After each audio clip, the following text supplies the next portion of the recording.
I remember the last night we were human. The way the stars flickered in the sky, unaware of the choice we were about to make. The way the wind carried the scent of autumn leaves, crisp and fleeting. The way he looked at me, his eyes filled with a longing that felt like goodbye. We had always been inseparable, Nathan and I, best friends since childhood, partners in crime, two halves of the same soul. But that night, everything changed. It started with a dare. The old chapel in the woods, Nathan said, his voice low and teasing. They say it's cursed, that something lives there. I rolled my eyes. You believe in ghost stories now? Not ghosts. He hesitated, then whispered, vampires.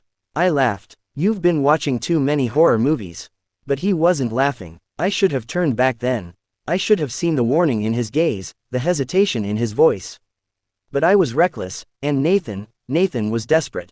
So we went. The chapel was older than time itself, its wooden doors rotting, its stained glass windows shattered.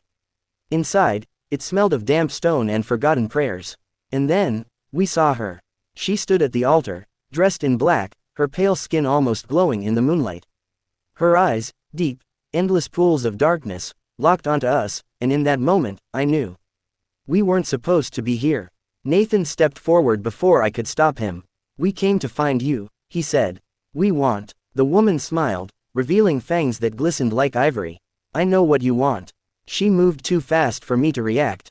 One moment, she was at the altar. The next, she was inches from Nathan, tilting his chin up with a single, elegant finger. You want eternity, she murmured. No more pain, no more fear, no more goodbyes. Nathan swallowed hard. Yes. My stomach twisted. Nathan, don't. But it was too late. She leaned in, her lips grazing his neck, and then, she bit. Nathan gasped, his body stiffening, his fingers trembling as they reached for me. I lunged forward, trying to pull him away, but the woman's eyes flicked to mine. Do you want to lose him? She asked. I froze. Nathan's breathing was shallow, his skin turning pale. I could see the change beginning, the way his body was already letting go of its mortality. If I let him turn, he would be lost to me. A creature of the night. A stranger in my best friend's body. Unless. I hesitated. And then, his fingers curled around mine, his grip weak but pleading. His eyes met mine, and for the first time, I saw fear in them. Not fear of dying. Fear of leaving me behind.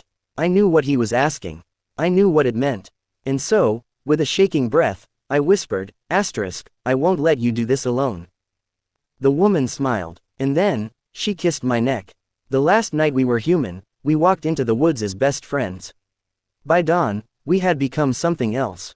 Bound by blood, bound by eternity. And yet, as I looked at Nathan, his silver eyes glowing in the darkness, his fangs glinting as he smiled, I couldn't help but wonder. Had we made the right choice? Or had we just doomed ourselves forever?